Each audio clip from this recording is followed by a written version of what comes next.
Здравствуйте, уважаемые подписчики и гости нашего канала. Считается, что червь, которого можно накопать прямо на берегу водоема, любимое лакомство для рыб.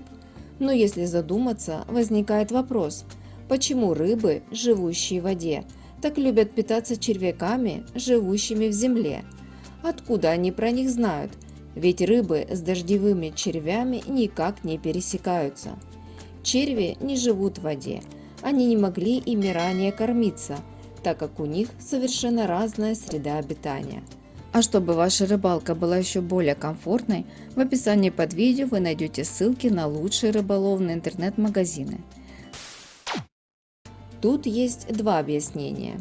Первое заключается в том, что многие виды рыб питаются различным кормом, как водного происхождения, так и попадающими к ним с поверхности мухами, жучками, всякими иными насекомыми и прочей мелкой живностью. По аналогии, рыбы также воспринимают закинутого к ним на крючке червя как еще одну разновидность белкового корма. К тому же червяк, попавший в воду, шевелится, а все рыбаки знают, что рыба очень любит активные приманки и с удовольствием на них клюет.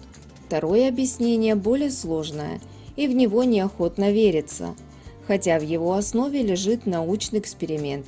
Ученые поместили в отдельный аквариум молодых окуней, которые ранее никогда не видели дождевых червей, и начали их подманивать пластиковыми имитациями привычного корма, которым они обычно питаются в воде.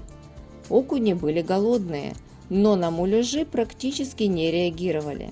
Затем в аквариум опустили искусственных дождевых червей, и окуня немедленно активизировались, проявляя большую пищевую активность, хотя по сути они ни разу не видели и не могли знать ни форму червей, ни то, что эти черви съедобные. Подводя итоги эксперимента, ученые заметили, что рыбы в 10 раз активнее реагировали на имитации дождевых червей, чем на имитации их обычного корма. И сделали вывод, что это генетическая память подсказывает окуням, как надо вести себя при встрече с червями. Конечно, в это сложно поверить, но другого объяснения результатам проведенного эксперимента просто нет. А вы как думаете, почему рыба так реагирует на червя? Напишите свое мнение в комментариях.